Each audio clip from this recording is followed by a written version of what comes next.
Triangle का एक बहुत ही जबरदस्त क्वेश्चन 2018 में 4 नंबर का रखा है। बहुत शानदार क्वेश्चन है। मैक्सिमम बच्चे इस क्वेश्चन को गलत करेंगे और गलत क्या छोड़ ही देंगे। देख के उनको इतना डरावना सा लगेगा। देखो करेंगे कैसे, ध्यान से सुनना। In figure ABC right angle at B, ठीक है, AD एंड CF, जो AD है और जो CF है, ठीक है, आर द टू मीडियन, ठीक है। तो सबसे पहले मीडियन देखते ही दिमाग में क्या आना है कि जो ये AD है ये BC को 2 हिस्सों में डिवाइड कर रहा है। मतलब मैं क्या लिख सकता हूं, BC upon 2 equal to BD equal to DC। ध्यान रखना ये, ठीक है।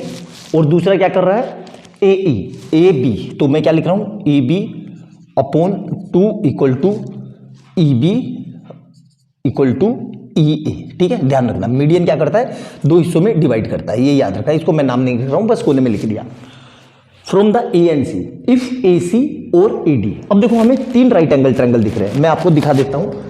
एक राइट एंगल ट्रायंगल ये, ध्यान से देखना, एक राइट एंगल ट्रायंगल ये, ठीक है, ये दिख गया राइट एंगल ट्रायंगल।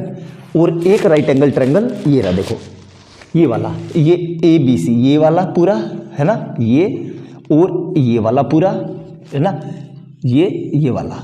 और तीसरा कहाँ है, तीसरा देखो, तीसरा भी दिखा देता हूँ। तीसरा ये रहा, ये मार्कर देखो इसी पे, ये वाला और ये वाला और ये वाला, ये 3 राइट एंगल, ठीक है। सर अब तीनों राइट एंगल ट्रायंगल में से हम कौन से ट्रायंगल ने, ठीक है, ये कंसर्न है। सबसे पहला देखना ध्यान से, हमें क्या निकालना है, EC निकालना है, ठीक है। तो EC निकालना है तो EC वाला राइट एंगल ट्रायंगल लेंगे। तो सबसे पहले EC किसके साथ राइट एंगल ट्रायंगल बना रहा है, तो इन ट्रायंगल को किसको ले रहा हूं मैं, EBC को ले लिया ना। और क्या कर रहा हूं मैं, अप्लाई पाइथागोरस, ठीक है। मैंने आपको बताया था जहां 90 दिखे तुरंत पाइथागोरस के बारे में सीखो। तो ये क्या होता है, H² equal to P² plus B²। H कितना है, 90 के सामने, मतलब EC का स्क्वायर इक्वल टू EB का स्क्वायर प्लस BC का स्क्वायर। क्लियर है। अब देखो ध्यान से, हमें क्या दिया हुआ है, हमें हमें कुछ नहीं दिया हुआ है, ठीक है। तो एक काम करते हैं, यहाँ पे EC का स्क्वायर तो ऐसे ही रखा मैंने। इस EB को मैं AB अपॉन 2 लिख सकता हूँ, देखो, तो AB अपॉन 2 का होल स्क्वायर प्लस BC², ठीक है। इसको फर्दर सोल्व करते हैं तो यहाँ से क्या आ जाएगा, EC² equal to AB² upon 4 plus BC², ठीक है। ये हो गई इक्वेशन 1। क्लियर है यहाँ तक, मेरे ख्याल से कोई समस्या नहीं होनी चाहिए। एक एक पॉइंट आपको समझ में आ गया होगा आराम से, फिर से देख लो चाहे तो मैंने ऐसा क्यों किया। क्लियर है यहाँ तक। अब मैं ले रहा हूँ ट्रायंगल ABD में, अब ट्रायंगल ABD ले रहा हूँ मैं। कौन सा ले रहा हूँ, ट्रायंगल ABD।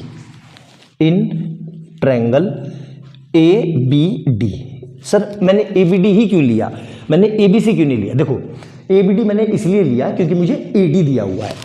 AD तो कहीं ना कहीं AD जिसमें दिया हुआ उसको काम करना है। तो आपको हिंट समझ में आ गया कि भाई यहाँ से मुझे EC निकालना है और AD दिया हुआ है, तो मतलब यही 2 ट्रायंगल लेने पड़ेंगे। तो फिर वही अप्लाई पाइथागोरस, तो डायरेक्ट लिख रहा हूँ मैं ABD में, तो ABD तो AD इधर से कितना आ जाएगा, 90 के सामने हाइपोटेनियस, AD का स्क्वायर इक्वल टू AB का स्क्वायर प्लस BD का स्क्वायर। क्लियर है यहाँ तक, मेरे ख्याल से समस्या कोई नहीं होनी चाहिए। तो यहाँ से क्या आ जाएगा, ED² इज इक्वल टू, देखो अब AB को और कुछ नहीं कर सकता मैं क्योंकि AB पूरा है, तो AB को स्क्वायर तो ऐसे ही रखा प्लस BD को मैं ये ले सकता हूँ BC अपॉन 2 का होल स्क्वायर। यहाँ पे देखो मीडियन था मैंने लिख दिया था, तो यहाँ से क्या आ जाएगा, AD² equal to AB² plus का BC² अपॉन 4। ये हो गई इक्वेशन 2। क्लियर है। अब देखो दोनों इक्वेशन मिल गई मुझे, 1 और 2, तो मैं दोनों को ऐड कर देता हूँ। ये मिटा देता हूँ मैं क्योंकि इसका मुझे काम हो चुका है, ठीक है। तो मैं क्या कर रहा हूँ, ध्यान से देखना। इक्वेशन 1 प्लस इक्वेशन 2, इक्वेशन 1 और 2 को ऐड कर दे रहा हूँ। तो क्या आ जाएगा मेरे पास, AD² plus EC² is equal to, यहाँ पे क्या लिखा हुआ है, AB² अपॉन 4 ब्रैकेट में प्लस के BC² प्लस का AB² प्लस का B C square upon 4। Clear है यहाँ तक? मेरे ख्याल से ये सारी चीज़ें समझ में आ गई होगी कि ऐड क्यों किया मैंने, आपको समझ में आ गया होगा क्यों किया मैंने ऐसा। देखो ध्यान से देखो, लॉजिक भी बताता हूँ मैं आपको, ऐसा नहीं। अब इन दोनों को मैं ऐड कर सकता हूँ, बिल्कुल दोनों एक जैसे ही है ना, और इन दोनों को ऐड कर सकता हूँ। देखो ध्यान से, इन दोनों को, ठीक है। तो यहाँ से क्या आ जाएगा, ध्यान से देखो, यहाँ से आ जाएगा मेरे पास A D square plus E C square equal to, अब इसको इसके साथ ऐड करेंगे तो ये आएगा 5ab स्क्वायर अपॉन 4, और इसको इसके साथ ऐड करेंगे तो यही आएगा 5bc स्क्वायर अपॉन 4। क्लियर है? मेरे हिसाब से कोई दिक्कत नहीं होनी चाहिए, है ना? क्लियर है? अब पूरे में से कुछ कॉमन आ रहा है, बिल्कुल 5/4 कॉमन आ रहा है, तो यहाँ से क्या लिख सकता हूँ मैं, A B square plus B C square. Clear है? मेरे ख्याल से कोई दिक्कत नहीं होनी चाहिए, तो यहाँ पे क्या आ जाएगा, A D square plus E C square. Clear है यहाँ तक? अब देखो ध्यान से, A B plus B C, A B plus B C को मैं ए सी स्क्वायर लिख सकता हूँ, क्यों? क्योंकि मुझे ए सी दिया हुआ है, तो तीसरे ट्रायंगल का अब यूज यहाँ पर आ जाएगा। तो यहाँ से क्या आ जाएगा, देखो ध्यान से, A D square plus E C square equal to 5/4 A C square. ये चीज़ कितने लोगों को समझ में आई? ये वाली चीज़ ऐसे आई, इन ट्रायंगल ए बी सी, बड़े वाला triangle, in triangle A B C में क्या लगा दे रहा हूँ, तो क्या हो जाएगा, A C square equal to A B square plus B C square. ठीक है, चाहो तो अलग से लिख सकते हो, यहाँ पे काम पड़े बड़े वाले ट्रायंगल का, तो उसकी वैल्यू मैंने डायरेक्ट यहाँ पे रख दी। मैंने ऐसा क्यों किया, क्योंकि मुझे इसकी वैल्यू पता है। तो देखो, मुझे ए डी पता है, ए डी दिया हुआ है, कितना है, 3√5 का बाई 2 का होल स्क्वायर। क्लियर है? प्लस ई सी निकालना है मुझे, ई सी स्क्वायर मुझे निकालना ही है, प्लस 5/4 और ए सी दिया हुआ है, कितना है, ये रहा, ए सी 5 का स्क्वायर, तो मतलब 5 का स्क्वायर। तो यहाँ पे अब मैं इसको फर्दर सोल्व कर देता हूँ जल्दी से, देखो तुरंत, है ना, थोड़ा लंबा क्वेश्चन है लेकिन मोस्ट इंपॉर्टेंट क्वेश्चनों में से एक है।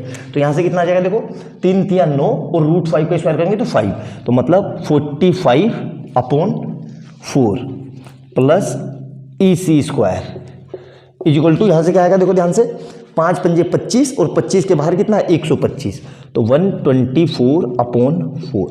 हमें ई सी निकालना था, तो अभी इस पूरे को उठा के वहाँ ले जाएंगे, तो कितना आ जाएगा, ई C square equal to 125/4 minus 45/4। इसको सोल्व करेंगे तो ई सी स्क्वायर इक्वल टू कितना आएगा, डिनोमिनेटर सेम है तो 45 20 80, तो 80/4।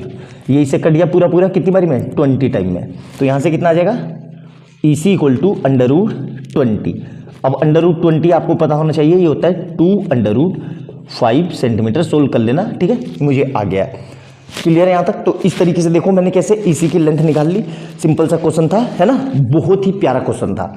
अच्छे से नोट डाउन करना, एक एक पॉइंट समझना। वीडियो अच्छी लगे तो लाइक एंड सब्सक्राइब कर लेना और बेल आइकन दबा लेना कि जैसे मैं कोई नई वीडियो डालूं उसका नोटिफिकेशन आपको तुरंत मिल जाए। मिलते हैं अगली वीडियो में बहुत प्यारे क्वेश्चन के साथ, तब तक के लिए बाय बाय दोस्तों।